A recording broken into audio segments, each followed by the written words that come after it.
Congressman Matt Gaetz of Florida has been leading the threat to file a motion to vacate Speaker Kevin McCarthy's chair. Why? Well, there's a list of demands that include a balanced budget, term limits, and utilizing the impeachment inquiry to its fullest. South Carolina Representative Nancy Mace, a conservative, but not quite as outspoken on some of these things as Matt Gaetz, says even she is waiting on some promises to be fulfilled if McCarthy can keep his seat. Here's what she said.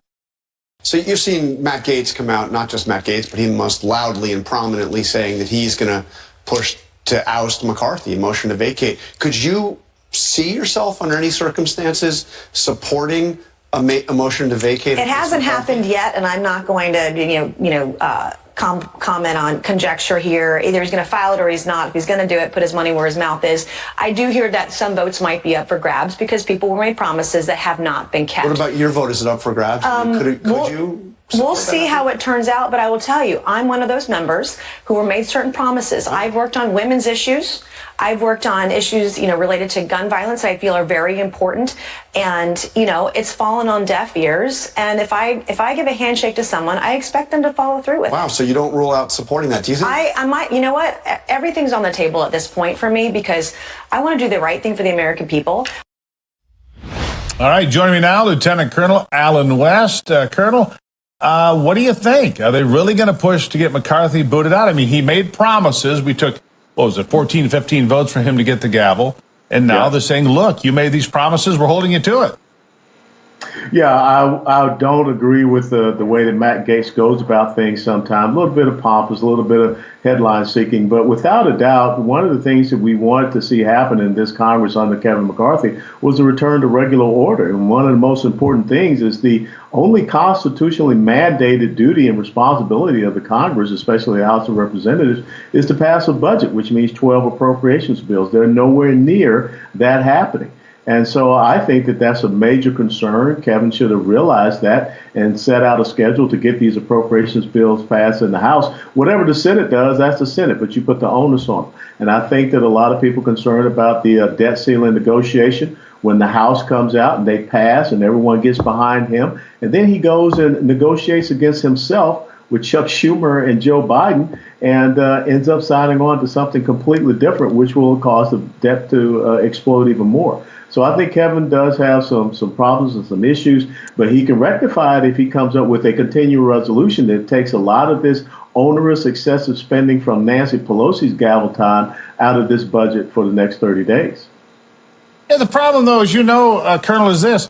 When you look at the American budget these days, the U.S. budget has about 7% is all of discretionary spending. That's it.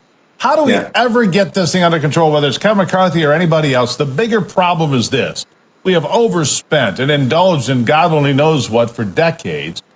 Bills that we're still paying for things that have come and gone years ago. Lobbyists have gotten what they wanted. Members of Congress have gotten what they wanted for their districts. The American people, they got the bill. And the bill's still here. What do we do to finally reel that in? Is it even possible? Yes, it is very possible. As a matter of fact, I would tell Kevin McCarthy, if I was talking to him right now, is to pass a bill that says that you're going away from the baseline budget system, which says that every budget cycle year you start from a baseline, you increase from there. When they talk about cuts to spending, they're not talking about really a cut to spending. They're talking about to the rate of the increase of the spending, the rate of the increase of the growth. And so they need to go to a zero-based budget, which does exactly what you are talking about, Steve. It says every single year, just the same as what we do in our households and our businesses, you start from zero. And every program, every agency has to justify every penny that they spend. And that is, to me, the most important step that we can take in correcting this budget issue in the United States of America. And how important do you think it is? Do you think that Kevin McCarthy was motivated from a political pressure to move forward with impeachment? I mean, was that the impetus for why we ended up moving toward impeachment in the first place? Or did he really believe in what he's doing? Oh, I think it's the former more so than the latter. It was the pressure that was put upon him, and he heard that pressure. And I also think that maybe there's a little, I hate to say this, but a quid pro quo in that I'll give you this impeachment inquiry if you vote for a continuing resolution, because they're not going to be able to get to, 12 appropriations bills being spent. Being passed. They've only got one done, if I'm correct, in the House of Representatives, none in the Senate. So again, we need to have a House of Representatives that gets back to regular order, which means fiscal sanity and fiscal responsibility. And I think that's what a lot of the members thought Kevin would do, going through this process back when he was elected Speaker.